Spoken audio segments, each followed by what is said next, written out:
This video was a special request by one of our special members from our private group, The Image of Success. You are always welcome to join us, by the way. It should be linked in the comment section below. I understand the struggle of finding the right pair of trousers for your body shape, whether it be for work or outside of work. Because as I mentioned in one of my videos called The Importance of Dressing Your Body Shape, clothes are just made to fit the average size. That's what large companies do. They create clothes using the measurement of the most common measurement size. But you and I know there's nothing average or common about us or our bodies. And that is why my team and I at Fnan.co produce custom clothing from fabric to the fully designed wear for our clients. But for this video's sake, I'll try to help you to at least work your way around finding the right or closest best fit for your body. Are you ready? Let's get it. I was just thinking about you.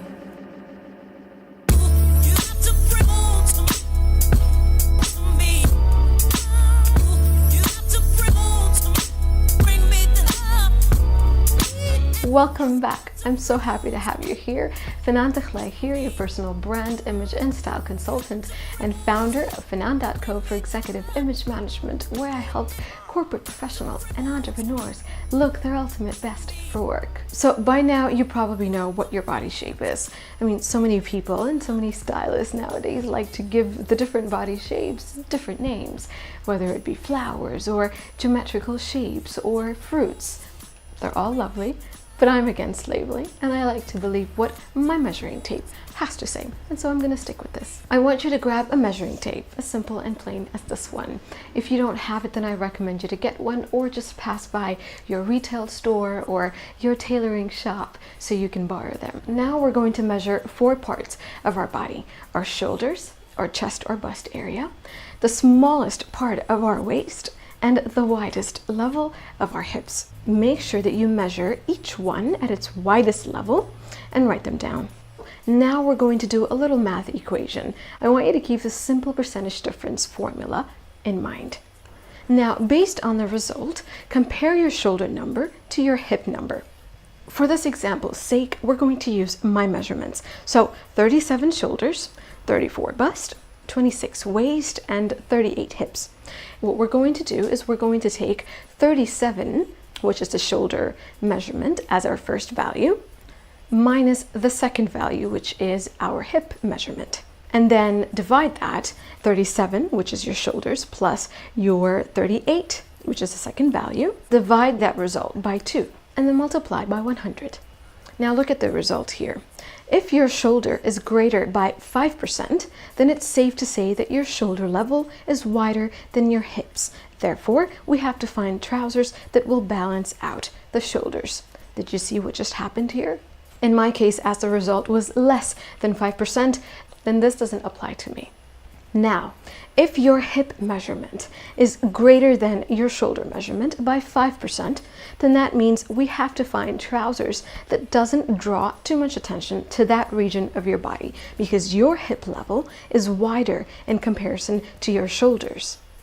Now notice that my hip measurement, which is 38, is greater than 37, which is my shoulder measurement. So there's 1 inch of difference. So some people might think, oh, because my hip level is greater just by 1 inch, perhaps I have to dress my body just like somebody with a wide hip level would. That is incorrect. See, you only fall under this category if your hip measurement is greater by 5%. In my case, it was less than 5%, and so it doesn't apply. If your shoulder and hip level are about less or within 5% from each other with a visible smaller waist, or technically, for a more accurate result, if it is more than 25% of shoulder to waist, then you'll opt for trousers that accentuate your curves because your body is set to be proportional top to bottom.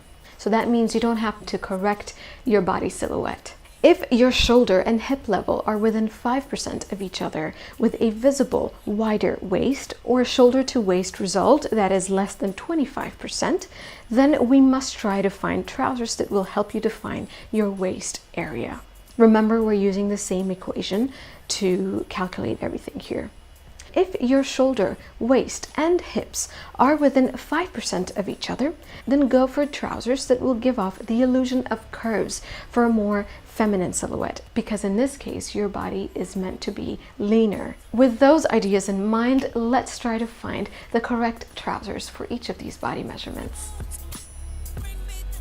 You want to take attention away from your wide hips by opting for trousers with straight pants, which means that it is not fitting around the leg area or flared in wide legs. The alternative is to wear darker pants. Just remember to avoid light colors or prints, and of course skinny or a tapered fit, which basically is roomy around the hips and narrower around the legs. So avoid that completely. The goal for this body measurement is to bring the attention towards your trousers so that you can balance out your wide shoulders. So this is the best body type to incorporate color and fun prints on your trouser. Wide-legged and straight trousers with light colors will also work well for you. I would only say to avoid dark or tight trousers because it'll make your shoulders stand out more. Depending on your goal, whether you want to enhance your perfectly proportional shape by showing off your curves or want to hide them, pick the styles accordingly. To accentuate your curves, opt for slim fit and high-waisted trousers. If you wish to hide your curves, then a straight fit will be good. Avoid loose or overly wide pants. The goal here is to create a perfect balance between the upper part and lower part of your body. So if your waist is parallel to your shoulders and bust region, then we need to create a similar illusion in the bottom part of your body by opting for straight-lined and proportionally wide pants. This will create a clean straight line from top to bottom. To create a more defined waist, I'd recommend to wear belts with your trouser. Tight or narrow trousers are best to be avoided as it will make your legs look too slim compared to your body. The goal for your lean body is to create defined curves. To do that, tapered or pleated trousers will give more room or curves around the hip level. I would recommend to avoid straight or shapeless type of trousers. And there you have it, good people. Which of these body types did you think is going to be most flattering for your body? Let me know in the comment section below. And I want to thank my very special friend for this request. I appreciate you and I hope the tips help. If you have any video requests, do let me know either in the comment section below or join our Facebook group and send your request out there. Thank you again for your time. I look forward to next week.